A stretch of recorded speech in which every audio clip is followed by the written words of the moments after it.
अल्हम्दुलिल्लाहि रब्बिल आलमीन वस्सलातु वस्सलामु अला सय्यिदिल मुरसलीन अम्मा बाद फ़अऊज़ु बिल्लाहि मिनश शैतानिर रजीम बिस्मिल्लाहिर रहमानिर रहीम। सूरह बकरा आयत नंबर 195।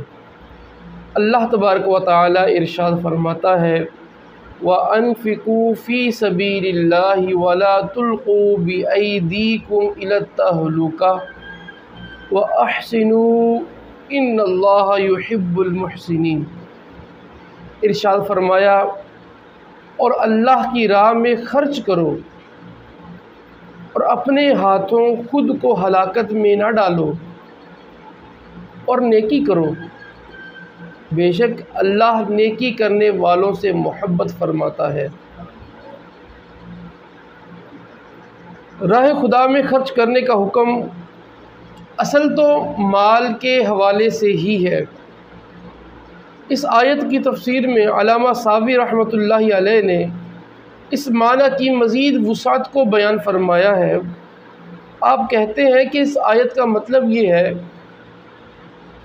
अल्लाह ताला की फर्माबरदारी और इसकी रज़ा के कामों में अपने जान और माल को सर्फ करो, ख्वाह जहाद हो या रिश्तेदारों से हुस्न सलूक या अल्लाह ताला के कमज़ोर और गरीब बंदों की मदद की सूरत में हो।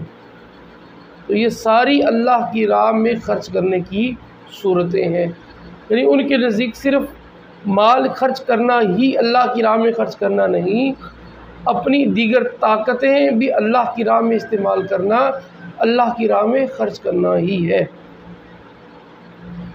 फिर आगे फरमाया, वला तुल्कू बिअयदीकुम इलत तहलुका, और अपने हाथों खुद को हलाकत में न डालो। खुद को हलाकत में डालने की शरीयत मुतहरा में बहुत सी सूरतें बयान की गई हैं, हम वो ज़िक्र करते हैं। पहले नंबर पर सही बुखारी शरीफ में है कि ये आयत ख़र्च करने से मुताल्लिक़ नाजिल हुई है। मतलब ये कि राह खुदा में ख़र्च करना बंद करके या कम करके अपने आप को हलाकत में न डालो। हम अल्लाह की राह में माल खर्च करते हैं तो उससे अल्लाह ताला हमारी मुसीबतों को टाल देता है, उससे हमारी तकलीफ़ें कम होती हैं। अल्लाह की राह में माल खर्च करने से इंसान सुखी रहता है। अब जब इस अमल को रोकेगा, होगा ये कि जो बरकतें इसे माल खर्च करने से मुयस्सर हैं तो वो बरकतें उठ जाएंगी। अब उन बरकतों और उन रहमतों को जब माल खर्च करने में कमी करेगा तो गोया कि अपने आप को खुद नुकसान में डालना है।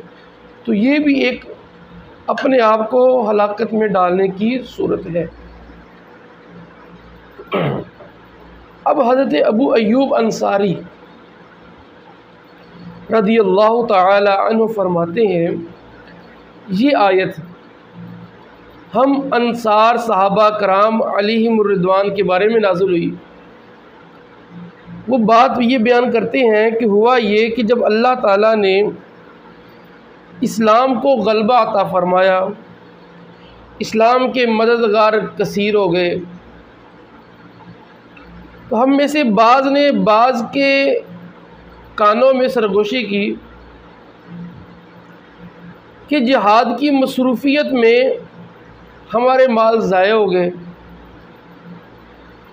लिहाजा अब अल्लाह ताला ने इस्लाम को गलबा अता फ़रमा दिया है तो क्या ये अच्छा होता कि अगर हम अपने अम्वाल में रुके रहें और जो ज़ाया हुआ उसकी दुरुस्ती कर लें। ये इंसान की फितरत है और वाक़अतन हकीकत है कि सहाबा कराम अलैहिम रिदवान इस्लाम की तरवीज में अपनी ज़िंदगियाँ लगा दी, कोई कारोबार नहीं किए। समझदारी के बावजूद, सरदारी के बावजूद, समझ बूझ के बावजूद आपने कारोबार नहीं किए, अपनी ज़िंदगी इस्लाम की तरवीज व इशाअत में लगाई। अपना माल जो थोड़ा बहुत था वो भी खर्च कर दिया। तो बिल्कुल कंगले हो गए सहाबा कराम अलैहिम रिदवान ज़ाहरी माल के हवाले से। अब जब सहाबा कराम अलैहिम रिदवान के जहनों में ये बात आई और एक दूसरे से सरगोशी करने लगे, तो आप कहते हैं इस पर अल्लाह ताला ने ये आयत नाज़िल फरमाई और जो हमने कहा था उसका अल्लाह ने रद्द कर दिया कि हलाकत तो जहाद छोड़कर अपने अम्वाल को दुरुस्ती में लगे रहने में है। ये है हलाकत, बंदा जिहाद से पीछे हट जाए और अपने माल की फ़िक्र में लग जाए। सही राह वही है कि जिस पर सहाबा कराम अलैहिम रिदवान चल रहे हैं। तो सहाबा कराम अलैहिम रिदवान ने अल्हम्दुलिल्लाह इस पर अमल किए। सहाबा कराम अलैहिम रिदवान ने यूँ नहीं किया कि जिहाद को छोड़ दिया और अपने अम्वाल की दुरुस्ती में लग गए। सहाबा कराम अलैहिम रिदवान जब तक ज़िंदा रहे उन्होंने जिहाद को इस वजह से तर्क बिल्कुल भी नहीं किया, बल्कि गलबे के बावजूद, कसरत के बावजूद जो बड़े बड़े सहाबा थे, जिल्ला सहाबा, वो भी जिहाद में शरीक रहे। जैसे सैयदना अबू अय्यूब अंसारी रज़ी अल्लाह ताला अन्हु आप मैदान जिहाद में इंतकाल फरमाते हैं।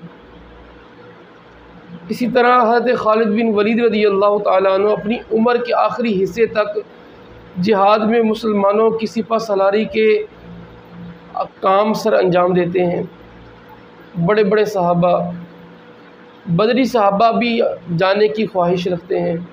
तो सहाबा कराम अलैहिम रिदवान को अल्लाह ताला ने फतूहात से मालामाल किया, इससे कोई इनकार नहीं। फतूहात की बरकत से, इस इस्लाम की बरकत से मालों में लगे बग़ैर सिर्फ जिहाद में मसरूफ़ रहने से ही अल्लाह ताला ने उन्हें मालदार कर दिया। तो मालदारी भी हकीकत में जिहाद में लगे रहने से है। खैर, माल मिले ना मिले, जिहाद को छोड़ देना ये अपने आप को हलाकत में डालना है, और उम्मत जो आज हलाकत में पड़ चुकी है कि जिहाद को तर्क किया। आज यही बात की जाती है कि हम जंग कैसे करें, अगर जंग करेंगे मईशत ख़राब हो जाएगी। तो अल्लाह ताला का फरमान वाज़ेह है कि अपने आप को हलाकत में न डालो। तो जब हम जिहाद छोड़कर मईशत की दुरुस्ती में लगेंगे तो गोया के अपने आप को हलाकत में डाल रहे होंगे। अब यूँ ही ये आयत मुबारका कुछ अंसार सहाबा के बारे में नाज़िल हुई। वो मामला ये था कि अंसार को अल्लाह ताला जितना तौफीक देता वो अपनी तौफीक के मुताबिक अल्लाह की राह में माल खर्च करते। एक साल कुछ यूँ हुआ कि काफ़ी तंगी आई। तो अब जब तंगी आई तो राह खुदा में जो माल पहले खर्च हो रहा था वो रोका। तो फिर ये आयत नाज़िल हुई कि समझाया कि तुम जो माल खर्च कर रहे थे उसको रोक कर अपने आप को हलाकत में न डालो। तो ये बहुत प्यारी तालीम है और एक गुर है माल खैरात से बरकत हासिल करने का। हम आम तौर पर सदक़ात व खैरात करते हैं लेकिन तंगी के ज़माने में रोक देते हैं। यहाँ से ही असल इम्तिहान होता है, यहाँ यही और टर्निंग पॉइंट होता है बंदे का, यानी माल में बरकती और बेबरकती का। तो ये मुशाहिदा है आज की दुनिया में भी कि जो बंदा माल अल्लाह की राह माल खर्च करता है तो फिर जब वो माल खर्च करना कम करता है तो उसकी बरकतें कम हो जाती हैं। बरकतें, रहमतें बरकरार रहें, जारी और सारी रहें, तो फिर ये है कि बंदा तंगी में भी उस रब की बारगाह में दिए हुए सदक़े को जारी रखे तो अल्लाह ताला मज़ीद बरकत अता फरमाएगा। ये समझने की बात है। और हज़रत नुअमान बिन बशीर रज़ी अल्लाह ताला अन्हु कहते हैं कि कोई शख्स गुनाह करता और कहता कि मेरी बख्शिश ना होगी। इस पर यह आयत नाज़िल हुई। यानी ये कहना, ये ख्याल करना कि गुनाह कर लिया है मेरी बख्शिश नहीं होगी, इसके दोनों मफाहिम हैं कि रब की रहमत से मायूसी में अपने आप को हलाकत में न डालो। हाँ, गुनाह करता है तो बंदा अल्लाह की बारगाह में तौबा करे तो अल्लाह माफ़ फरमा देता है। तो इस आयत मुबारका का ख़ुलासा ये है कि राह खुदा में ख़र्च करने को तर्क करना भी हलाकत का सबब है, फजूल ख़र्ची भी हलाकत का सबब है, जिहाद तर्क करना भी हलाकत है। यूँ ही हर वो चीज़ जो हलाकत का बाइस हो उन सब से बाज रहने का हुक्म है। हत्ता कि बेहथियार मैदान में जाना या जहर खाना या किसी तरह ख़ुदकुशी करना, ये सब हराम है। ये सारी वो सूरतें हैं कि जिसमें बंदा अपने आप को हलाकत में डालता है और अपनी जान को ख़ुद ही तकलीफ़ पहुँचाना, जिसकी इंतहा ख़ुदकुशी होती है। हदीस मुबारक में इसकी वईद बयान की है कि नबी अकरम सल्लल्लाहु अलैहि वसल्लम ने इरशाद फरमाया कि जिसने पहाड़ से गिरकर ख़ुदकुशी की वह मुसलसल जहन्नम में गिरता रहेगा।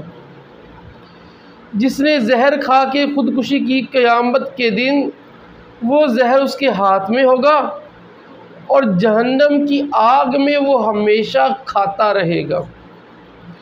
जिसने छुरी के ज़रिए अपने आप को कत्ल किया, बरोज़े क़यामत जहन्नम में उसके हाथ में छुरी होगी और वो छुरी अपने पेट में मारता रहेगा।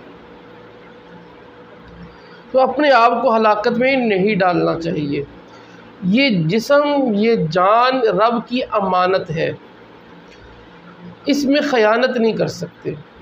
मैं अपने आज़ा का मालिक नहीं, किसको मैं नुकसान पहुँचाऊँ। अल्लाह ताला ने मुझे ये आज़ा दिए हैं, मुझ पर लाजिम है कि मैं हत्तल मक़दूर इस बॉडी को नुकसान पहुँचाने से बचाऊँ। तो इसमें बहुत सी वो चीज़ें हैं, सेहत के हवाले से शामिल हैं, अद्वियात के हवाले से इसमें बातें शामिल हैं। अलगर्ज़ कोई भी ऐसी सूरत जिसमें बंदा ख़ुद को अपने आप को नुकसान की तरफ ले जाए, तो ये इस्लाम में जायज़ नहीं है। तो यहाँ पर वो कंसेप्ट बिल्कुल वाज़ेह होता है जो ये कहते हैं कि इंसान का अपना जिस्म है और उसकी मर्ज़ी है। ना तो जिस्म इंसान का है ना मर्ज़ी इसकी है, कि इसका मालिक ही नहीं। जब मालिक ही नहीं इसका तो फिर इसकी मर्ज़ी कैसे चलेगी। तो इस वजूद के ऊपर मर्ज़ी मेरे रब की चलेगी। मेरा रब चाहता है कि बंदा खामखा इसको नुकसान ना पहुँचाए तो नुकसान ना पहुँचाया जाएगा। अब देखिए ना कि यही वजह है कि अल्लाह ताला ने मुसलमानों को जिहाद में जाने के लिए तैयारी का हुक्म इरशाद फरमाया। तो वो तैयारी का हुक्म इरशाद फरमाना वो इसी बात के साथ है कि बग़ैर हथियार के जंग में कूद पड़ना, जिहाद में कूद पड़ना कोई दानिशमंदी नहीं है, ये अपने आप को नुकसान पहुंचाना है। इसी तरह जंग की हिकमत अमरी तय किए बग़ैर, मनसूबाबंदी किए बग़ैर किसी काम में कूद पड़ना, दुश्मन के मुकाबले में आके खड़े हो जाना, तो ये शरीयत के मकासद के ख़िलाफ़ है, आका अलैहिस्सलाम की तरबियत के ख़िलाफ़ है। कि नबी अकरम सल्लल्लाहु ताला अलैहि वसल्लम के जिन्हें रब की रहमत की सबसे ज़्यादा उम्मीद है, रब की रहमत का ताल्लुक़ आका अलैहिस्सलाम के साथ सबसे ज़्यादा है, हत्ता कि रब ताला आका अलैहिस्सलाम की इमदाद का वादा भी फरमाता है। इसके बावजूद नबी अकरम सल्लल्लाहु ताला अलैहि वसल्लम बदर के मैदान में अपनी इंसानी ताकत में जो मनसूबाबंदी हो सकती है उसको पूरा फरमाते हैं। तो इंसान को लाजिम है कि अपने मामलात को अच्छे तरीके से तरतीब दे। ये कहना देखा जाएगा, जो होगा अल्लाह मेरे साथ है, ये बात लफ्ज़ दुरुस्त है, लेकिन इसको हर जगह पर गलत अंदाज से फ़िट करना गलत है।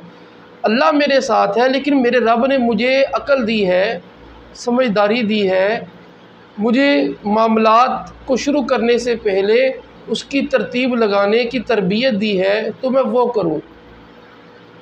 तवक्कुल ये है असबाब को इख्तियार किया जाए, असबाब इख्तियार करने के बाद उससे जो नतीजा आना है मैं अपने रब के सुपुर्द कर दूं कि मैंने अपना काम कर लिया, अब इसका नतीजा देना है या नहीं देना ये मेरे रब का काम है।